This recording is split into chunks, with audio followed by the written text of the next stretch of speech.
Différencier une bécasse d'une mouche, une araignée d'une abeille ou une guêpe d'un bourdon, ok. Mais lorsqu'il s'agit d'une ophrys, alors, qui dévoue à la bonne réponse? Voici où commence mon histoire. Minuscule. Lorsque je suis sous la forme d'une graine, je suis minuscule.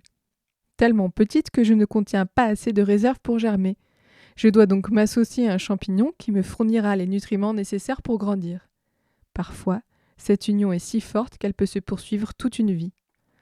Lorsque je me serai assez développée pour que les fleurs pointent le bout de leurs pétales, on pourra dire de moi que je suis mature. Mature pour me reproduire. Oui, là, maintenant, tout de suite, parlons de la sexualité des plantes à fleurs. Déjà, il est important de saisir que pour les plantes, tout comme pour d'autres êtres vivants, pour faire des petits, il faut qu'il y ait une fécondation, c'est-à-dire une rencontre entre des organes femelles et des organes mâles. Mais chez les végétaux, il y a une étape préalable à la fécondation, la pollinisation. Cette étape permet le transport des organes mâles. Le moment sensible arrive. Comment faire pour trouver un partenaire sans pouvoir bouger? Pas simple, n'est-ce pas?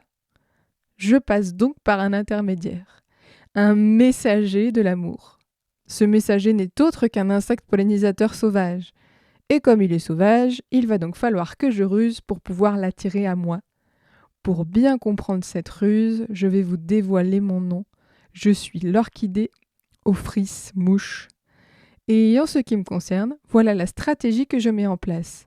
Soyez attentifs, car on parle bien ici de l'art de la tromperie en matière de reproduction. Premièrement, être bien au clair sur l'insecte que l'on veut attirer. Pour moi, le mâle de la petite guêpe du genre Argogorite. Deuxièmement, se débrouiller pour faire sortir ses fleurs au moment de la naissance des mâles Argogorites et avant la naissance des femelles Argogorites. Sinon, la ruse est fichue. Troisièmement, imiter la forme et l'odeur de la femelle de cette petite guêpe. Je sors le grand jeu, je fais du mime sexuel. Quatrièmement, se tenir prête, lorsque le mâle Argogorite tentera vainement de s'accoupler avec moi, à lui coller sur la tête 2 sacs remplis de pollen, correspondant à mes organes mâles. Cinquièmement, espérer fortement que le mâle Argogorite en question se fasse berner une deuxième fois, ce qui permettra à mon pollen de se déposer sur une autre fleur d'Ophrys mouche. La fécondation pourra donc avoir lieu, mes graines pourront donc se former et le cycle recommencer. Et c'en est fini pour la tromperie. Enfin, jusqu'à l'année prochaine. Ne me jetez pas la pierre, nous sommes plusieurs orchidées à maîtriser l'art du mime sexuel. Et puis au final, on laisse l'insecte se faire la belle. Dans ma lancée, je serais bien tentée de vous dévoiler l'étymologie du mot orchidée. Mais je vous laisse imaginer.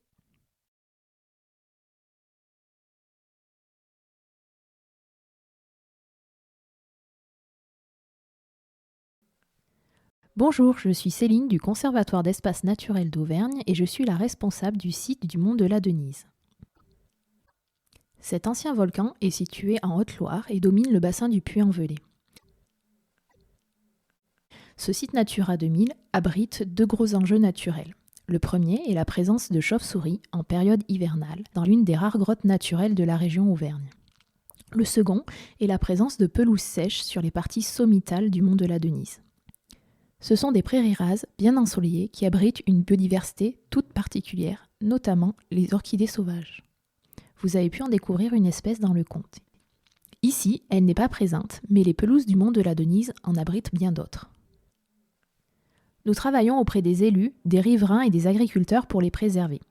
Des clôtures ont ainsi été installées pour permettre aux moutons de venir pâturer au printemps et à l'automne. Les aménagements que nous avons créés vous permettront de poursuivre vos activités.